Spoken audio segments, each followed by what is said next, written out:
Now that I have managed to win my husband back from his mistress, I have decided to leave him. I have secured an apartment for my baby and me, and I have put everything in order and prepared for custody. Shared or otherwise. I have divided the money and transferred my share to a third account, and it will stay there until the divorce proceedings and the dividing of the assets. I found out that my husband was having an affair while I was postpartum. I thought that I would die because I love him, and it felt like my heart was broken into a million pieces. I knew that it was over, but my curiosity got the best of me. I wanted to know why. What was it she had that I didn't? Did he love her? I started reading his texts and everything was there. He felt like he was alive again. He was happy and excited. She's single and childless, so she had all the time in the world to make him her priority. He felt seen and desired by her. I was confused because even with life coming between us, he was always my love, and I made sure he knew that every day. Still, it wasn't enough. I read thousands upon thousands of messages between them, and I started being everything he fantasized about. In the beginning, it felt weird and he was confused, but I just went on. Every time he made plans with her, I found a way to make him stay, or I made sure that I sent him exhausted to her. The messages became less and less frequent, and the passion and excitement subsided. Soon answering her became more of a chore. The complaining started and him pulling away. He was happier at home and he couldn't wait to come home. He started texting me again during the day. The sweetest texts of how he missed me. He was back to his old self. One day what I hoped and waited patiently for happened. He ended things with her. He told her that he loved me and that now everything was great again. Her services weren't needed, in other words. I felt relief and finally I could move on. Now I am preparing for my divorce. He will get the papers the day I leave for my new life in my new apartment.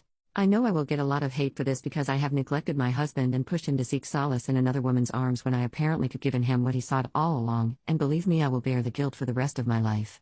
In my defense, I didn't do it intentionally. Our lives had just been altered drastically and I was trying to navigate this new and exciting existence. I was immersed in this new kind of happiness that I thought I was sharing with him. And I was trying to get to know my new body, that I couldn't recognize anymore. A real scary feeling. But he could have come to me with his hurt. He could have talked to me about his suffering. He could have tried to make me understand, but he chose not to. He decided to deceive me. Deceive us. He ruined our love, our future, and even our history. Nothing was is or will be the same again. Update 1 week later, moving out April 1st. Probably the cruelest April Fools I could play on my dear husband. He always loved April Fools. I feel a lot of guilt and guilt-related pain. I know what I am doing is so cruel, but I guess I will just keep going with my plans. There's no turning back now. Whenever I feel crappy like I am the bad guy, I just remember their conversations. No, I am not the villain here. I will end the marriage and I will tell him that it is because we aren't compatible anymore. Let him think whatever. I have decided maybe I shouldn't tell him that I know about her. Let him run back to her once he realizes that I'm really gone. When my baby is older, we could tell him that we got an amicable divorce. No hurt or hard feelings. Two people who fell out of love.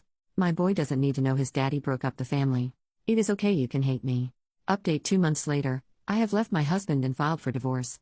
I am now starting to think that it's not so bad and that I will be alright. Well, hello and sorry for being so absent. I know that I promised an update once I got out, but I have been so busy adjusting to my new life. I have received hundreds of "have you moved out?" And is there an update? I hope everyone who asked sees this because I have no possibility to answer each and every one. I did exactly as I planned. I moved out after I left my husband divorce papers. I told him that I wasn't in love with him anymore and that I think we are better off as co-parents than as a couple. That I have found a new place and he could buy me out of our current home or sell the property once the divorce is finalized. He was in a total shock, but probably not the same shock I was in when I found out that he was cheating on me. He literally asked if I hit my head and even was telling people that he was worried that I had a brain tumor. He was very angry in the beginning and wanted answers. No answer was good enough. Is there someone else? No, dear husband. There isn't someone else, but there isn't you either. The audacity of that man. I reminded him that we still had our son and to think about him before acting vindictive. Sure enough, he kept it civil around our son. One thing he kept asking is why and how long ago I have stopped loving him. He didn't get any answers from me.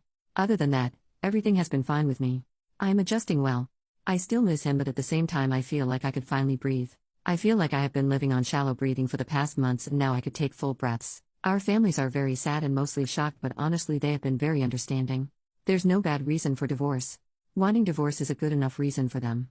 To want to separate, to not want to be with your partner.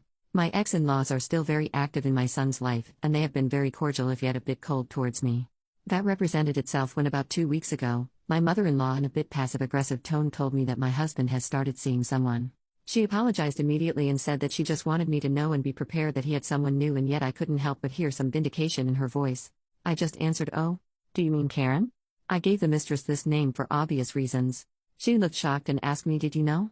Did he talk to you about it?" I said oh no, but she isn't new. I told her that he has been sleeping with her since I just had given birth, maybe even before that. I kept my voice very quiet and monotone like we were discussing the weather. I was already regretting my slip, but the news that he started seeing Karen again, while very much anticipated, still made my heart hurt. My mother and father-in-law just looked at each other. I don't know if they believed me, but then how would I have known about Karen when I have refused to see him in person since our breakup? So now everyone knows anyway, and I have learned that you can't keep these things to yourself indefinitely. Since he found out, he has been calling and apologizing every day. Why didn't you tell me? How much did I hurt you? He said that he loved me and never stopped loving me. That he was so sorry for everything and that he would do anything to have me back as his wife. My mother-in-law apologized too, even though she had no control over what her grown-up son did or does. It's not her fault. He writes that he loves me every night before bed.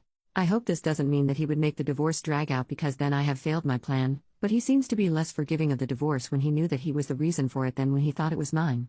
Weird. The divorce is still processing, and if anything major happens, I will be here again if I haven't outstayed my welcome already.